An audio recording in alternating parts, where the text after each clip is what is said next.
الحمدللہ رب العالمین والصلاة والسلام علی رسولہ الکریم۔ الحمدللہ، اللہ جل شانہ کا فضل ہے کہ اس نے ہمیں نبی رحمت حبیب اعظم عطا فرمائی، جن کی زندگی کو اختیار کر کے دنیا آخرت کی بھلائیاں اکٹھی کرتے ہیں اور ہر اس چیز سے محفوظ ہو جاتے ہیں جو کسی بھی اعتبار سے انسان کے لیے نقصان کا باعث۔ آج ہم بات کریں گے ہاتھوں کے پٹھوں کا سکڑ جانا، جس کی وجہ سے ایک مرض ڈیولپ ہو جاتا ہے۔ عام طور پر یہ مرض 70 سال کے بعد ڈیولپ ہوتا ہے، جسے راشا کہا جاتا ہے، کوریا کہا جاتا ہے، ہاتھوں کے اندر کپکپاہٹ کا ہونا۔ لیکن کچھ وجوہات اس وقت ایسی ہیں جن وجوہات کے مستقل قائم رہنے کی وجہ سے، ان وجوہات کے موجود ہونے کی وجہ سے یہ مرض ارلی ایج میں بھی دیکھنے میں آ رہا ہے۔ عموماً اولڈ ایج کے اندر آفٹر 65، آفٹر 70، 80، 90 میں جا کے یہ سمٹم دیکھنے میں آتی تھی کہ ہاتھوں میں کپکپاہٹ ہے، ہاتھوں میں پھڑکن ہے۔ لیکن اب اس وقت نوجوانوں میں بھی یہ علامت دیکھنے میں بہت زیادہ ملتی ہے، اور وہ علامت کیا ہے؟ وہ علامت یہ ہے کہ تھوڑی سی ایگزرشن کے بعد تھوڑا سا اگر زوردار کام کیا تو زوردار کام کرنے کے بعد بھی پھر جو ہے وہ ہاتھوں میں کپکپاہٹ دیکھنے کو ملتی ہے۔ ایک چائے کی پیالی اٹھاتے وقت یا کپ کو پکڑتے وقت میں بھی ہاتھوں میں ہلکا سا لرزہ ہوتا ہے، اور اس کی وجوہات میں اگر دیکھا جائے تو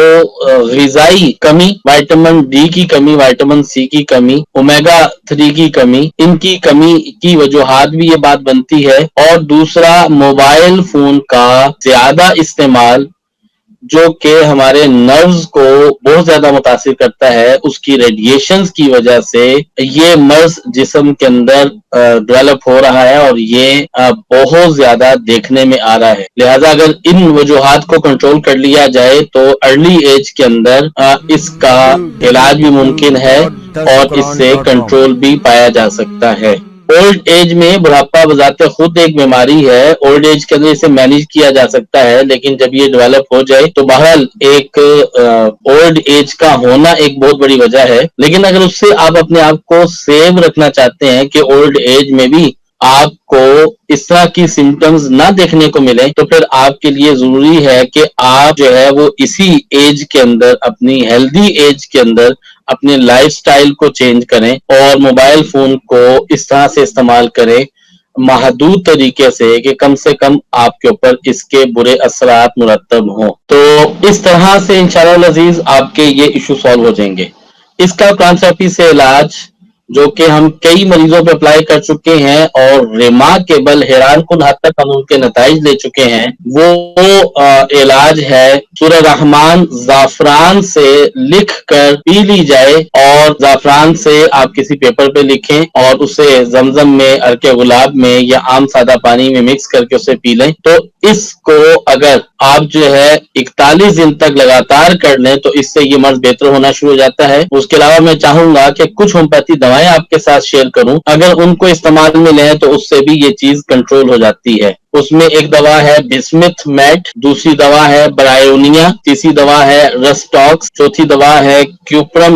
میٹ، پانچویں دوا ہے کالی کار، چھٹی دوا ہے زنکم میٹ، اور ساتویں دوا ہے ارجنٹم میٹ۔ ان ساری دواؤں کے پوٹینسی آپ 200 طاقت میں لے لیجئے، 10 قطرے صبح اور 10 قطرے شام آپ ان کو پیجئے، ایک گھونٹ پانی کے اندر ڈال کے خالی پیٹ لیجئے۔ اس سے راشا کا مرض کنٹرول ہونا شروع ہو جاتا ہے، وہ کسی بھی ایج کے اندر ہو۔ اس دعا کے ساتھ کہ اللہ جل شانہ ہمیں کسی کا محتاج نہ کرے اور خاتمہ بالخیر فرمائے، اور ایمان کے ساتھ ہمیں دنیا میں رہنے کی توفیق عطا فرمائے، اور ایمان کے ساتھ دنیا سے جانے کی توفیق عطا فرمائے، اور ہماری مشکلات کو آسان فرمائے۔ آمین آمین آمین۔